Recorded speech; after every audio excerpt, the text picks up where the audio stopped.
What I am thinking about constantly as an instructor is trying to give you different perspectives on which to see the issues that we're talking about.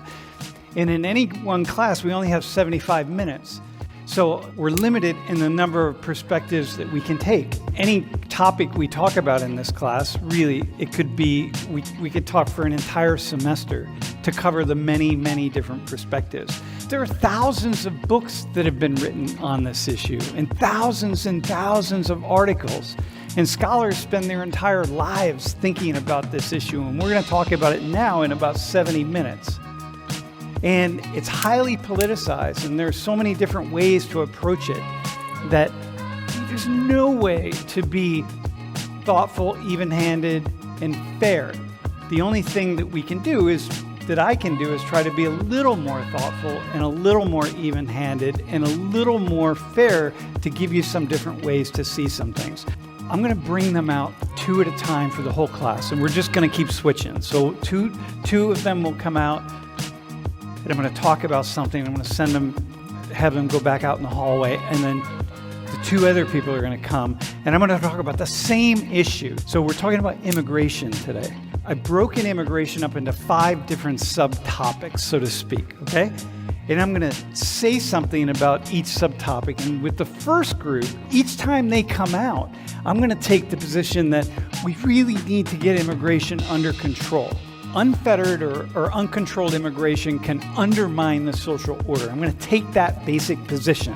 Then the second group's going to come out, and I'm only going to take the second position. I'm going to take the position that, hey, immigration is a net positive, and immigrants are really good for the social order wherever they are.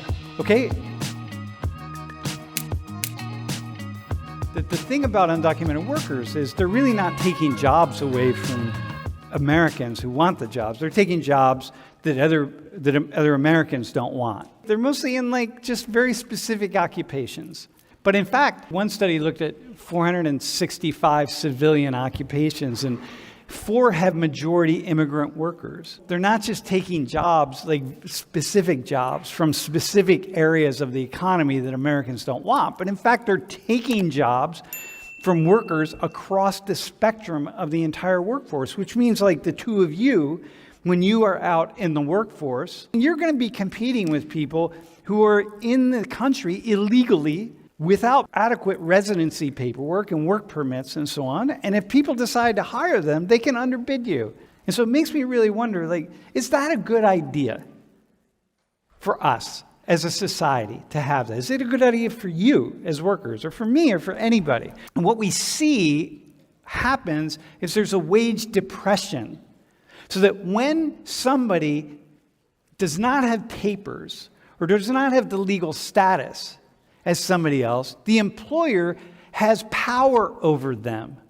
And the employer can hold that over their heads to say hey, listen, man, you're going to work.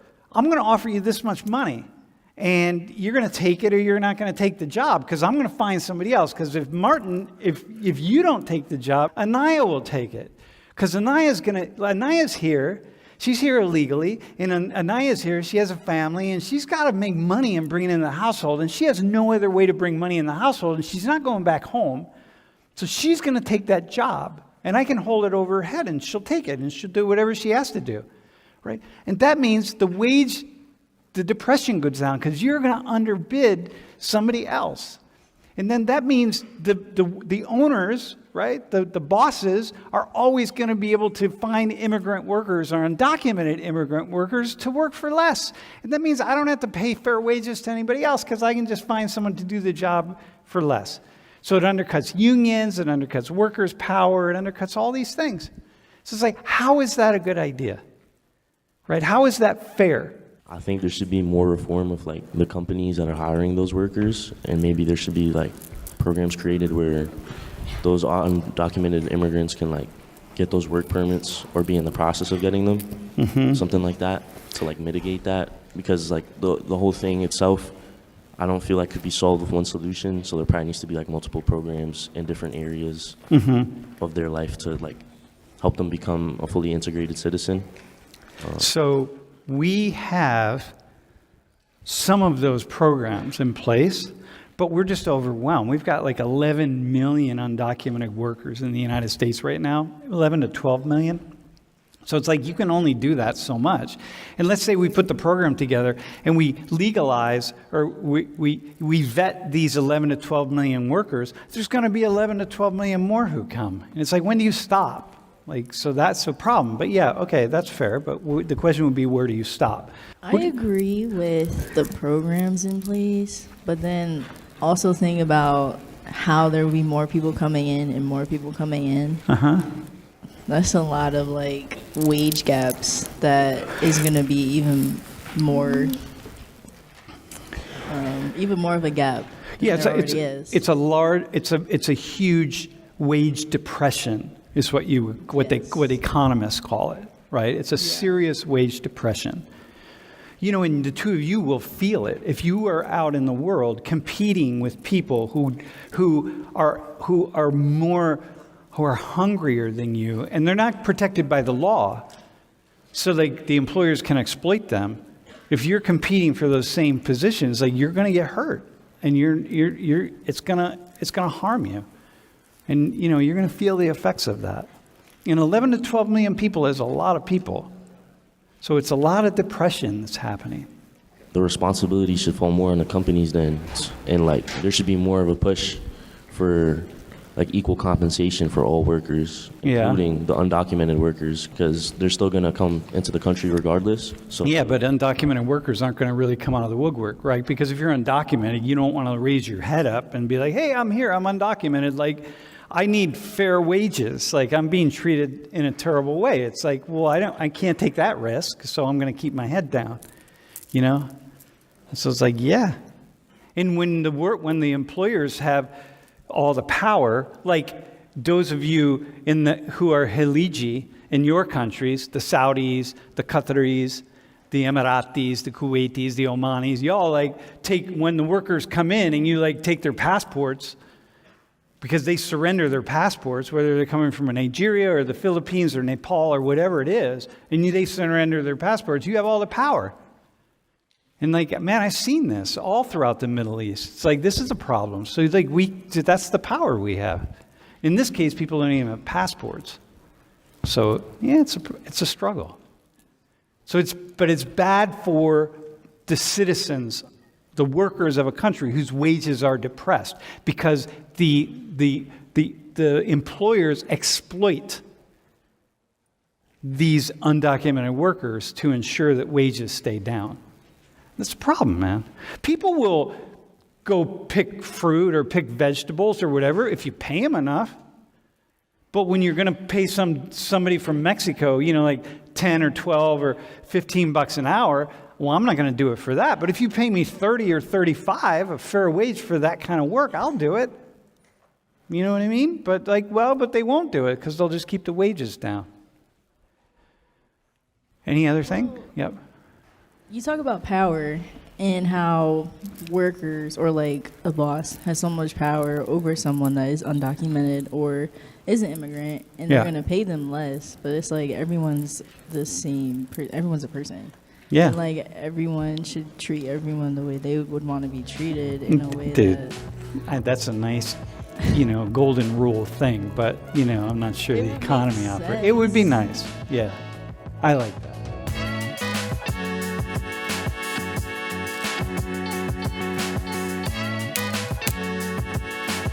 When I was starting my graduate school career, I started my master's program. So for 3 years, I studied undocumented immigration pretty hard for 3 years. In fact, I thought I was going to do that for my academic career, and then I went in a different direction. But one of the things that it's really clear is that workers are doing jobs that Americans don't want to do. And so when the anti-immigration people get their way, as they did in 2011 in Alabama, and they passed a law that mandated that all law enforcement agencies, every single one, down to school crossing guards, if they encountered someone who didn't have papers, they had to arrest that person, they had to take them in, and they had to report them to authorities. so that they could be processed and sent out of the state and maybe sent back to where they came from. Within about 6 months, within a year, they rescinded the law. The state lost 60,000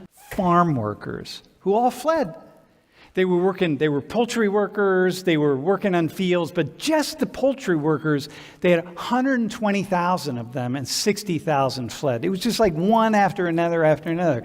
In the state, within 1 year, people, the state rescinded the law and said, yo, hang on, police, sheriffs, all you people, that law is no longer in effect. So undocumented illegal workers, come back to Alabama. We love you. Come back here. We need you. We need you to work on our poultry plants and in our fields and in our hog farms. And one after another. Like, they had to rescind it. And they said, damn, we're never going to do that again. California tried the same thing, and California's had the same effect. And they had to rescind it. And this is be an indication that no matter what, undocumented workers clearly are doing jobs because they couldn't get Americans to take those jobs. Like, they just wouldn't. Immigrants are coming here and taking jobs Americans don't want. And, once they step foot in here and they start working, they're immediately part of, like, the income here and, helping out the government. So if they leave, they're taking that money and income, whatever, with them. So. Yeah, they're taking it, for sure. Yeah. And like all these poultry workers, the poultry plants were shutting down left and right. It's like, this is a problem. That means the economy is like really just getting hammered. This is a really, really bad idea. Bro, any thought on it? I mean, yeah, I think it's just, like I said, proof that immigrants help and push our economy to be the best.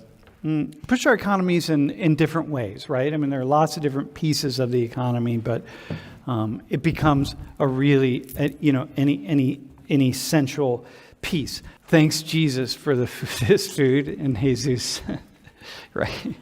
So for you, think about your dad. What was he doing when he came here? I'm pretty sure it was just manual labor, working with his hands. He just found work. Yeah, I don't really remember all that much about what he said, but he came with a couple of his siblings, and he didn't know any English when he got here. His sibling luckily did, but he was just coasting around, just kind of looking for work, and just that's all he could do, just work. Yeah, and it's never difficult to find work. I mean, if you want to find work, y'all, right? If you are in need, and it's the difference between starving and being homeless or being whatever, and you're in need, you're going to find work. And most of the people, my guess would be like your dad, most of the people who leave home, you go Bolivia to up through Central America and Mexico and then the U.S., that's a long route. If you're the person who's going to do that, you're really motivated and you're ready to go. The people who are the less motivated Bolivians, the more lazy Bolivians, we might say, are just less motivated. They're still back in Bolivia, but it's the people like your dad. Those are the people who we want. If you're going to go through that, I think man, if you're going to climb in the undercarriage of an airplane and you're going to try to land in some foreign city somewhere and get out of the airplane and do something, if you got those kind of cojones, man, come work for me. You know what I mean? Where do you work with undocumented people? I work in food. Yeah. The food industry. Yeah, and they probably never have a hard time finding jobs, right? Because the food industry is tough. Yeah. Yeah, no one wants to do it. Yeah. It's under the table. Under the table, yeah.